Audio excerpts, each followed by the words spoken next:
اعوذ باللہ من الشیطان اللعین الرجیم بسم اللہ الرحمن الرحیم الحمدللہ رب العالمین الصلاة والسلام علی اشرف الانبیاء والمرسلین طیبین الطاہرین المعصومین المنتخبین المیامین ولعنۃ اللہ علی اعدائهم اجمعین من یومنا ھذا الی یوم الدین اما بعد فقد قال حق سبحانہ وتعالی فی محکم کتابہ المبین وہو اصدق الصادقین بسم اللہ الرحمن الرحیم وما خلقت الجن والانس الا لیعبدون درود یا محمد و علی محمد اللہم صلی علی محمد و علی محمد. معزز سامعین مومن کرام، آپ کے سامنے سورہ زاریات کی ایک آیت پڑھنے کا شرف حاصل کیا، جس میں باری تعالیٰ ارشاد فرماتا ہے وَمَا خَلَقْتُ الْجِنَّ وَالْإِنسَ إِلَّا لِيَعْبُدُونِ. آپ کے سامنے اس کا ترجمہ کرتے جاؤں کہ میں نے انسانوں اور جنوں کو خلق نہیں کیا مگر عبادت کے واسطے. دیکھیے وہ خالق کائنات کہ جس نے انسانیت کی تخلیق کا آغاز کیا تو انسان کو اتنا اچھا اور خوبصورت بنا کے پیش کیا. جب زمین میں آیا، زمین پر آیا، وہ بچے کی شکل میں جب یہ چلتا تھا تو یہ اگرچہ اپنے والدین کا بیٹا ہوا کرتا تھا، لیکن اتنا اس کو معصوم خدا نے بنایا کہ غیر آ کر اس کو بوسے دیا کرتے تھے، غیر آ کر اس سے پیار و محبت کیا کرتے تھے. اتنا حسین، اتنا خوبصورت. جب یہ انسان چلتا تھا تو آنکھوں کی ٹھنڈک ہوا کرتا تھا. یہ ایسا انسان کہ جب یہ چلتا تھا تو اپنے باپ کے جگر کے اس کے لیے روشنی ہوا کرتا تھا، گھر کی زینت ہوا کرتا تھا، یہ اپنے علاقے کی زینت ہوا کرتا تھا، گھروں کی رونق ہوا کرتا تھا. اب وہ انسان کہ جس کو خدا نے اپنے ماں کے پیٹ میں رکھا، اس کو زمین پر آنے سے پہلے اس کے لیے دودھ تیار کر دیا. وہ انسان کہ جس نے زمین پہ قدم رکھا تو اس کے لیے خدا نے دھوپ کے لیے سورج کو حکم دے دیا کہ وہ اتنے ٹائم سے طلوع کرے، اتنے ٹائم پہ غروب ہو جائے. وہ انسان کے جس نے ہواؤں کو خدا نے مقرر کر دیا کہ انسان کو فائدہ پہنچاتی رہے. وہ انسان کہ جس کے لیے خدا نے پانی کو خلق کیا کہ اس کی پیاس ہو جائے. الغرض یعنی ہر کائنات کی چیز انسان کے لیے خلق کی گئی، یعنی یوں کہو کہ یہ کائنات سجا دی گئی. اس سجی ہوئی کائنات کا یہ دھڑکتا ہوا انسان ایک دل. اب سوال کیا جائے کہ یہ چیز پھل فروٹ باغات زمین زرخیز کی گئی، سورج چاند ستارے سارے اس کے لیے انسان کے لیے خلق کیے گئے، آسمان زمین انسان کے لیے خلق کیے گئے. اب سوال یہ پیدا ہوتا ہے جب ساری کائنات انسان کے لیے خلق کی گئی، اب کیا یہ سوال نہیں بنتا انسان کو کس چیز کے لیے خلق کیا گیا؟ کیا انسان کے کاندھوں پہ بھی کوئی ذمہ داری ہے؟ آ جائیے اب ایک مرتبہ ہم قرآن کی طرف رجوع کریں تو قرآن سے یہ ہمیں آواز ملے گی افحسبتم انما خلقناکم عبثا. تم یہ گمان کرتے ہو کہ ہم نے تمہیں بے جا خلق کیا؟ نہیں، بلکہ تمہارے گردن پر ایک ذمہ داری ہم نے ڈال دی ہے. تو اب آ جائیے، اب ایک مثال لیجئے. یہ جس نے مائک بنایا ہے یہ کیوں بنایا ہے؟ یہ پوچھنے کے لیے ہم اس کمپنی کے پاس نہیں جائیں گے جس نے موبائل کو بنایا ہوگا، اور جس نے موبائل بنایا ہے تو اب یہ موبائل کیوں بنایا ہے تو ہم یہ سوال کرنے کے لیے مائک والے بنانے والے پاس نہیں جائیں گے. کیوں؟ کیونکہ جو خلق کرتا ہے، جو ایجاد کرتا ہے، اسی کو اسی کا پتہ ہوتا ہے. تو آ جائیے جس انسان کو خدا نے خلق کیا ہے تو ہم خدا سے پوچھیں گے کہ یا اللہ اس انسان کی تخلیق کا مقصد کیا ہے؟ تو وہی سورہ کہ جس کو میں نے وہی آیت جس کو میں نے سرنامہ کلام دیا وَمَا خَلَقْتُ الْجِنَّ وَالْإِنسَ إِلَّا لِيَعْبُدُونِ. ہم نے انسان اور جن کو خلق نہیں کیا مگر عبادت کے واسطے. اب یہ تو پتہ چل گیا کہ مقصد تخلیق انسان کیا تھا؟ مقصد تخلیق انسان ہے عبادت کرنا. اب بہت غور کریے گا یہ عبادت کریں تو کریں کس طرح؟ کیا ہم اپنے حساب سے کرتے رہے کہ جس طرح ہمیں چاہیے عبادت کریں، جس طرح ہم کرتے رہے عبادت؟ کبھی سورج کے سامنے جھکے، کبھی چاند کے سامنے جھکے، کبھی ستاروں کے سامنے جھکے، کبھی آگ کے سامنے جھکے، کبھی پانی کے سامنے جھکے. کیا یہی عبادت کہلائے گی؟ اگر یہی عبادت ہو پھر عبادت کا ایک راستہ نہیں ہوگا، عبادتوں کا راستہ مختلف ہو جائے گا. ہر شخص یہی چاہے گا، یہی دعویٰ کرے گا میں ہی سب سے بڑا زاہد ہوں، میں ہی سب سے بڑا متقی ہوں، میں ہی سب سے زیادہ عبادت گزار ہوں. اب آ جائیے خدا کی طرف سے ہم پوچھتے ہیں کہ یہ عبادت جس کے لیے تم نے انسان کو خلق کیا ہے وہ عبادت کیسی چاہیے؟ ایک مرتبہ میں یہ سوچ ہی رہا تھا کہ یہ عبادت کیسی ہو جو خدا کو چاہیے، تو میں نے تاریخ کی طرف نگاہ دوڑائی اور مجھے جناب آدم کے واقعے کی طرف نگاہ پڑی. جب جناب آدم جو خلقت اول تھا، بشر اول تھا، نبی اول تھا، ظاہر طور پر جس کو سب سے پہلے نبوت کا تاج سر پہ رکھا جا رہا تھا، جب اس کے سامنے فرشتوں کو جھکایا گیا تو فرشتوں کو حکم دیا گیا اس آدم کے سامنے، میرے نمائندے کے سامنے، میرے نبی کے سامنے جھکو. جب سارے فرشتے جھکے، جب سارے فرشتے جھکے تو ابلیس نہ جھکا. جب ابلیس نہ جھکا تو خدا نے قرآن مجید میں یہ آواز ایجاد کی، فَاخْرُجْ مِنْهَا فَإِنَّكَ الرَّجِيمُ وَإِنَّ عَلَيْكَ اللَّعْنَةَ إِلَىٰ یَوْمِ الدِّینِ. اے شیطان، اے ابلیس، یہاں سے نکل جاؤ، تم رجیم ہو، تم رجیم ہو، تم رجیم ہو، یہاں سے نکل جاؤ.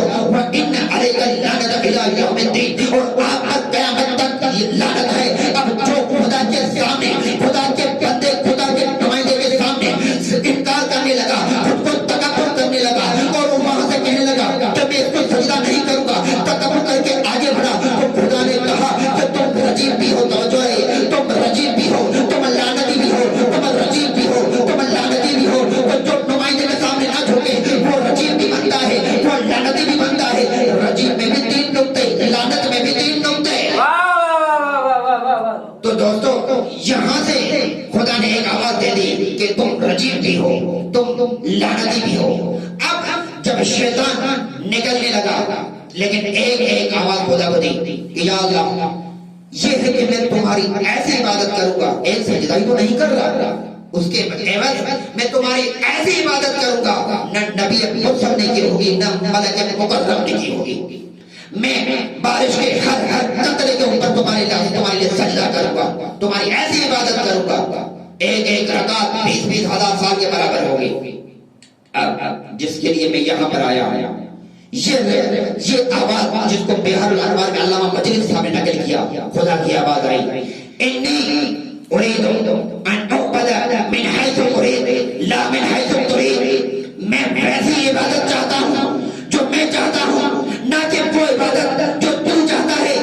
عبادت ایسی ہو، خدا کی آواز، عبادت ایسی ہو جیسے میں چاہتا ہوں، ویسی عبادت نہیں جیسے تو چاہتا ہے. تو انشاءاللہ کیسی تو عبادت چاہتا ہے، اس لیے کہ تو وجود رکھتا نہیں. اب تم سے ہم پوچھیں تو پوچھیں کس طرح، اس لیے کہ تو وجود تو رکھتا نہیں. اس لیے کہ جو وجود رکھے وہ خدا نہیں، جو سننے میں آ جائے وہ خدا نہیں، جو تکنے میں آ جائے وہ خدا نہیں، جو محسوس کرنے میں آ جائے وہ خدا نہیں، جو تکنے میں آ جائے وہ خدا نہیں، جو فکر میں آ جائے وہ خدا نہیں، جو شعور میں آ جائے وہ خدا نہیں، جو محسوس ہو جائے وہ خدا نہیں، جو صرف زمین پہ ہو وہ خدا نہیں، جو صرف آسمان پہ ہو وہ خدا نہیں. اس لیے کہ تم نیچے آ سکتا نہیں، ہم اوپر جا سکتے نہیں، اگر اوپر چلے بھی گئے تو واپس آ سکتے نہیں.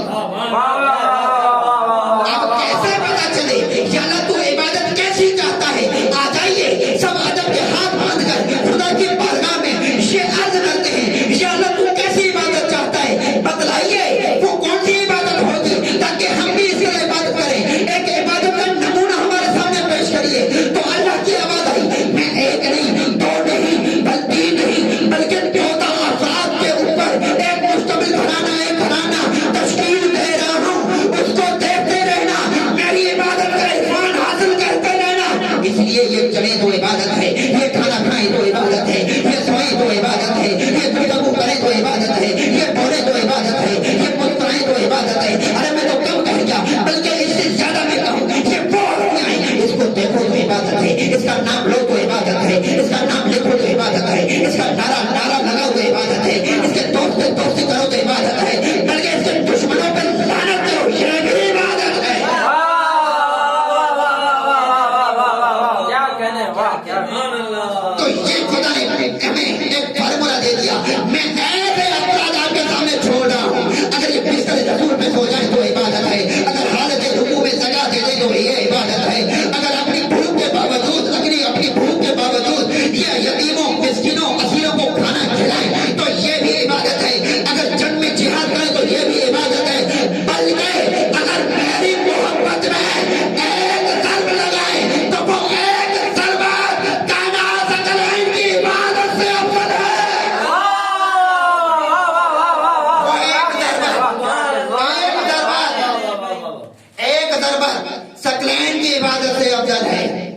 آ جائیے بس یہاں سے ایک نقطہ لیجیے کہ بس اہل بیت کو دیکھتے جاؤ، خدا کی معرفت حاصل کرتے جاؤ. یہی تو مسئلہ ہے کہ جتنا اس لیے تو کہتے ہیں جتنی اہل بیت کی معرفت ہوگی، بہت غور کریے گا، بہت کام کا جملہ دے رہا ہوں، جتنی اہل بیت کی معرفت ہوگی اتنی خدا کی توحید مضبوط ہو جائے گی. کیوں؟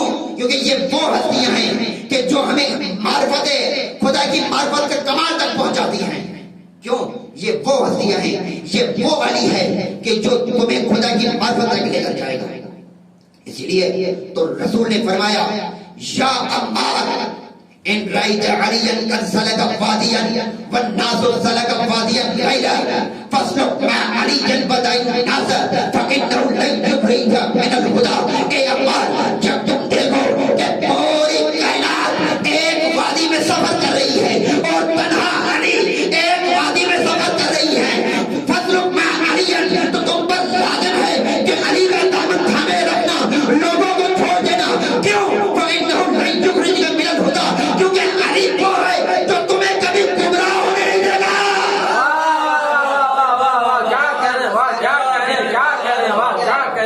یہ وہ ہستی ہے جو کبھی تمہیں گمراہ ہونے نہیں دے گا. اس لیے کہ یہ وہ ہستیاں ہیں جن کو دیکھتے جاؤ گے توحید مضبوط ہوتی جائے گی. اور آخر میں یہ جملہ عرض کرتا رہوں کہ جس نے اہل بیت کے دامن کو چھوڑا، جس نے در اہل بیت کو چھوڑا، تو جس نے اہل بیت کے دامن کو چھوڑا تو اس کی توحید کا نتیجہ تو آپ تاریخ میں پڑھ لیجئے. کسی نے سورج کو سجدہ کیا تو کسی نے چاند کو سجدہ کیا، کسی نے بتوں کے سامنے جھکنا شروع کر دیا تو کسی نے پانی کے سامنے جھکنا شروع کر دیا، کسی کو درختوں میں خدا نظر آنے لگا. تو اگر ہر کسی نے مختلف سجدے کیے، لیکن جب اس نے در اہل بیت پہ سجدہ، جس نے در اہل بیت پر آیا اور در اہل بیت سے معرفت خدا بندی حاصل کی، وہ یہی تو سر فخر سے کر کے کہے گا کہ ارے جس کا علی جیسا امام ہو بتاؤ تو اس کا خدا کیسا ہوگا. یہی نہیں، اس لیے کہ ہمارے اہل بیت نے کہا کہ معرفت صرف دو چیزوں کی ہوتی ہے، ایک ہوتی ہے ذات سے اور ایک ہوتی ہے معرفت سے. تو ایک ذات سے معرفت ہوتی ہے، دوسری صفات سے معرفت ہوتی ہے. ذات کے متعلق کہہ دیا، فرمایا کیا ولا تفکروا فی ذاتہ، خدا کی ذات کے متعلق فکر غور و فکر نہیں کرنا. کیوں؟ ہلاک ہو جاؤ گے. بہت غور کریے گا کیا فرمایا، ولا تفکروا فی ذاتہ، خدا کی ذات میں فکر نہیں کرے گا. کیوں؟ ہلاک ہو جاؤ گے. غور کریے گا، ایک مثال دے کر آگے بڑھوں گا. ایک بلب ہے، یہ بلب اگر میں اس کو 11,000 کے ساتھ وولٹیج اگر ٹچ کرنا چاہوں تو یہ بلب پھٹ جائے گا. لیکن یہ مجھے پتا نہیں ہے تو میں ٹچ کر سکتا ہوں. لیکن جس کو پتا ہوگا وہ یہ کہے گا کہ مولانا یہ بلب 11,000 وولٹیج کے ساتھ ٹچ نہ کریں، یہ پھٹ جائے گا. کیونکہ وہ جانتا ہے کہ 11,000 وولٹیج میں کتنا دم ہے، بلب میں کتنی کیپیسٹی ہے، بلب میں اتنا پاور نہیں ہے کہ برداشت کر سکے. بہت غور کریے گا. اب آئے سمجھ میں، وہ کہہ رہا لا تفکروا فی ذاتہ، وہلکوا، اس کی ذات میں فکر نہیں کرنا ورنہ ہلاک ہو جاؤ گے. وہ جانتا ہے وہاں نور مطلق ہے، تم جہل مطلق ہو. کچھ کو پتا ہے کہ تم اس کی ذات تک جا ہی نہیں سکتے. اچھا اب یہ تو جبر ہو گیا بھائی، یہ تو زبردستی ہو گئی، یعنی یہ ہو ہی نہیں سکتا ہم ذات کو خدا کی ذات تک پہنچ سکے. یہ تو جبر ہو گیا. اب اس میں ہماری کوتا ہی کیا ہے؟ اس میں ہمارے مسئلہ ہی نہیں ہے کہ ہم اس ذات تک نہیں پہنچ سکتے. ہمارے مطلب یہ ہے کہ اب مثلا ہمیں تو نقص ہی نہیں ہے گویا کہ. تو آ جائیے اسی مثال کو دیکھ لیجئے.